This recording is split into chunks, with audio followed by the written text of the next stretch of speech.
Alright, ladies and gentlemen, it's your favorite Mexican Ranko here. I hope you're all doing well today. I'm not doing too bad myself. Today we're looking at an infamous TikToker known as DKane. And some of y'all might know who this person is, some of y'all might not know. DKane is a TikToker who blew up to around 1.7 million followers, and he originally got his big break by posting these types of videos. My tip creaming right now, my tip sticky. Tip real sticky and moist. Why are you doing that while holding milk? Brother, what's that? You got a milk carton.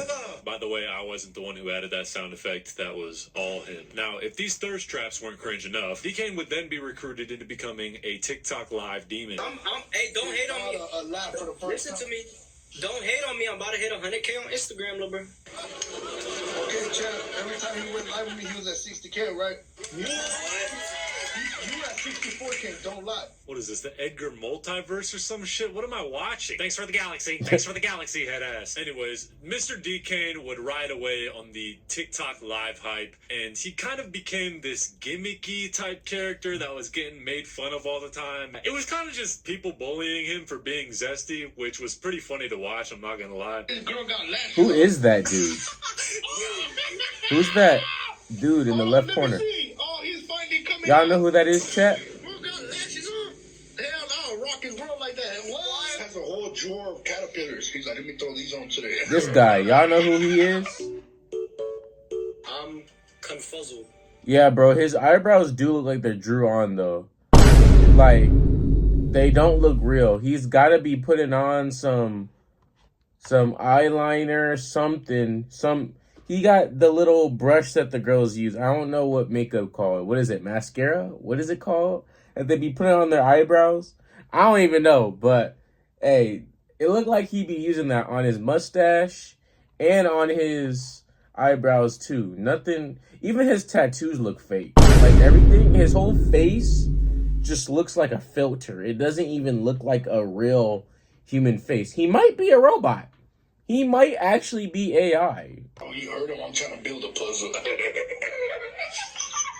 And by the way, this goofy goober's named Lalo. He's actually a good guy in the story. There's his TikTok. But Mr. DKane would collab with Lalo pretty often, and that's how DKane was able to basically just farm free followers. He'd just show up on TikTok Live to get roasted by Lalo, and that was his method. TikTok Live also has this sort of begging method where all you have to do is just beg the people watching your live stream to follow you and like the stream. And like from what I've seen, it's like a pretty popular method that hella TikTok live streamers use when they're trying to grow. And best believe that was a way for Mr. DKane to farm followers. The top left of your screen, if you don't already follow me, everybody click the follow button at the top left of your screen and follow me right now. Make sure you follow me right now. Everybody click the follow button at I just noticed your caterpillars, they're getting bigger. So yeah, he was pretty much notoriously known on TikTok as the zesty Edgar that would get roasted on live 24/7. And it got to the point where people were even making nicknames for this dude, like the Confuzzled guy. I'm confuzzled. And yeah, at first everything was pretty lighthearted. Lalo was making fun of Mr. Confuzzled guy on TikTok Live. It was funny, DKane was taking the jokes, they were both farming followers, things were alright. Everything was kumbaya. You are the comedy, but you can't do comedy. Like, you understand what that means? Like, what are you trying to do? Until it got to a point. Because those tattoos, I feel like it's just betraying the image that you're really not. If you saw me in real life, what would you do? I'll probably laugh. Exactly. You wouldn't test me, brother. DKane was a wannabe gang member. Now, by this point, with how many fake gangsters we've looked at on the channel, I'm starting to think that this is like some type of pandemic or some shit. Like, there's got to be a poser pandemic that's happening right now as we speak. It's getting bad, and this shit's got to be a sickness of some kind. I know you guys see those face tats, and if you look closely, he has the number 13 in the middle of his eyebrows. You'll also notice that he's of Hispanic descent. For the people who aren't putting two and two together, this guy was trying to act like a MS-13 gang member, which some of you might know about and some of you might not. For those who don't know who and what MS-13 is, MS-13 is a violent street gang that started in Los Angeles in the 1980s, originally formed by Salvadorian immigrants. It spread across the US and Central America, gaining a reputation for brutal crimes like drug trafficking, extortion, and extreme violence. And I asked ChatGPT how to get initiated into MS-13, and from what ChatGPT knows, apparently the most common method is a brutal beating by multiple members, usually lasting lasting 13 seconds. The goal isn't to just survive, but to show resilience and loyalty. Goddamn. 2, commit a crime. Some recruits have to commit violent acts. A beating for 13 seconds. Damn, bruh. What? I ain't letting nobody beat me for 13 seconds. Hey, yo, what the fuck? 3, sexual initiation. In some cases, female recruits are given the option of being jumped in or being sexually exploited by the members. Ugh. So yeah, you get the picture. MS-13 is a violent gang. A violent gang that DKane was repping on his forehead. Weird. But it wasn't long until people started pressing him about his quote-unquote affiliation. Who you, 13 you sureño? You know what I'm saying? 1-3. Are you sureño or not? It's that 1-3 life. Where you from? Why you asking where I'm from? Yeah, where you from? What gang? Where at? What city? I'm from Salvador. You're from El Salvador? Yeah. Don't do that. Don't do that. What gang are you from? We're not doing this on TikTok. Yo, I'm from King Salvador 13. Baldwin Park. Where are you from? I'm a good boy. You're gay. That shit's Hey, up on him.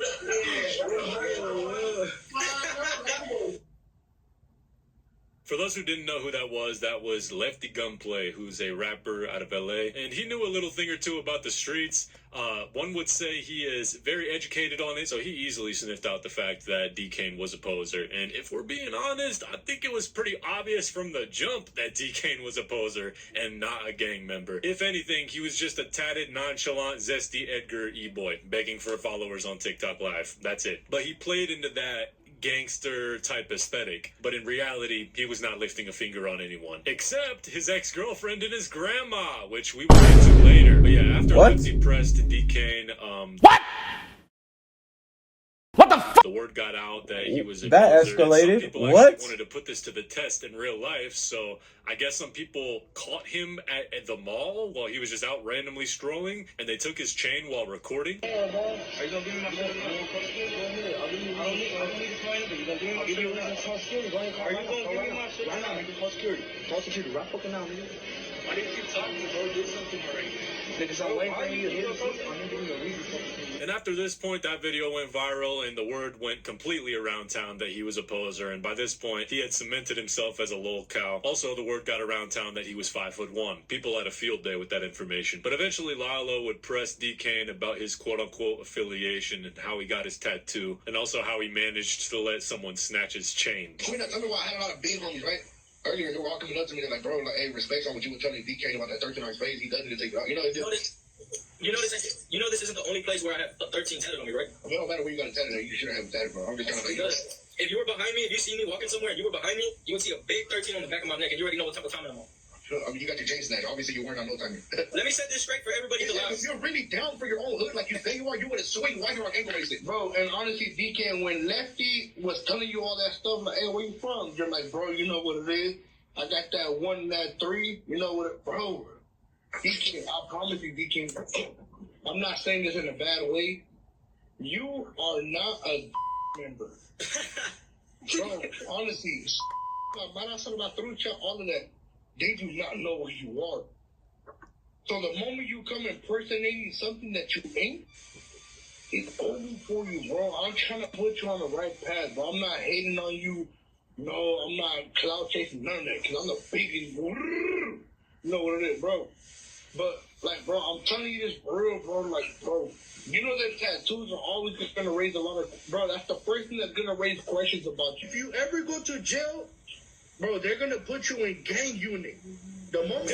Even though Lalo tried to humble this guy 3 different times, I think even more than that, DKane still wouldn't drop the gangster persona / aesthetic. He was desperately trying to convince everyone on TikTok Live that he was living that 13 lifestyle, when in fact, he was just living that TikTok Live beggar lifestyle, while also posting cringe thirst traps in the process. And not gonna lie, getting face tats is an insane level of dedication for a persona. Like, that's just insanity. But eventually, this whole situation started to take an even darker turn somehow when another creator named Poncho, hey, we got the same name. Poncho had an interview with DKane's alleged ex-girlfriend, where she made the claims that DKane had allegedly his grandma, allegedly her and allegedly got her pregnant while she was a minor. DKane is how old by chance? 23. Okay, Mr. Confuso's 23. And then by chance, how old are you looking at right now? 17. Okay. So let me say this, because some girls sometimes like to lie. So was Mr. Confuso about your age? No, Or he... that was never. People could say that. No, I literally was like, go look at my famous birthday. So I did, and then it said 20. I was like, you're 20. Oh, I was like, oh, I'm 16. He's like, okay, that doesn't matter. As long as we don't tell anybody, you're gonna be an adult anyway. So I think that's what he said. So you started dating him, whatever the case is, and then when did it start turning ugly? Like, how did you guys? Are you the one that allegedly was pregnant by him? Yes, actually. So you were embarazada by him? Yeah. Okay. So then, if you don't mind me asking, let's get serious here. If you don't mind me asking, what ended up happening? How do I put it? He's psycho. After all this went down, Poncho eventually confronted DKane himself about all this, where DKane just made himself look extremely guilty. And before I even play this clip, I gotta give credit to Poncho because he really came with the evidence, the claim, the interpretation, everything. He built a solid case against DKane. You showed her name, right? That's your ex's name? I don't know what that is. Right there? What does it say right there? And what does the date say right there? What about it? What about it? She's a high schooler, gang. What about me saying that I stopped talking to her? Did you listen to what I said? Next person. Let's continue right here. Next person, right? You calling this girl right here a wifey, right? She's 51 backwards. Oh, hold on. We'll go to Exhibit C. Wait, go back to it. Go back to it. Right here. Go back to it. Exhibit Go C. back to it. The white Go girl's back doing to it it. for me. Yeah, where does she say her age in that? Where does she say her age? 61 backwards. Where does she say her age? Where does she say her age? Why are you asking a girl for Where does she say her age? Listen, little bro. I'm answering. And go back to the other screenshot too. Go back to the other one. Go back to the other one. Why are you asking this girl for? Go back to the other one. You don't even know her age. Go back to the other one. Hold on.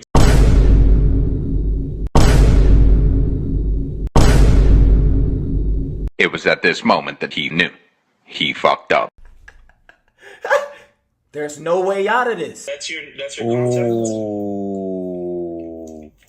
Ooh, he said go back to the other one. It's right there. It's right there. Oh, nah. That's bad, bro. On live, too. Oh, on stream is crazy, bro. Nah, he was trying to act hard. He was like, go back to the other one. He goes back. It's right there, bro. She says it right there. Plain, straight, right there, bro. That's bad, bro. Oh, man. You can't even feel bad for him, bro. It's like, that's crazy, bro. That's crazy work. Where's the date in this? When did I lie? That was a year ago, little bro. It matches your number. That was a year ago? Where does it say the date? I have the dates. So, where's it at? It's posted on my videos. Check out my recent videos, little bro. It's not, because you would put it right here. It's on my recent video. I can't post the whole screen recording of it. It goes to your Instagram. It goes to your number. Everything. No, you know what I'm saying? Now, pull up the other two that you just showed them. So here's the thing, man. And I'm gonna be honest with you. You can't win with people like you because you're just gonna keep arguing back and forth. You're not gonna win because none of those two first ones you showed. Where did they say their age? Right here. So yeah, he basically made himself look even more guiltier than he already looked by deflecting and saying a bunch of bullshit.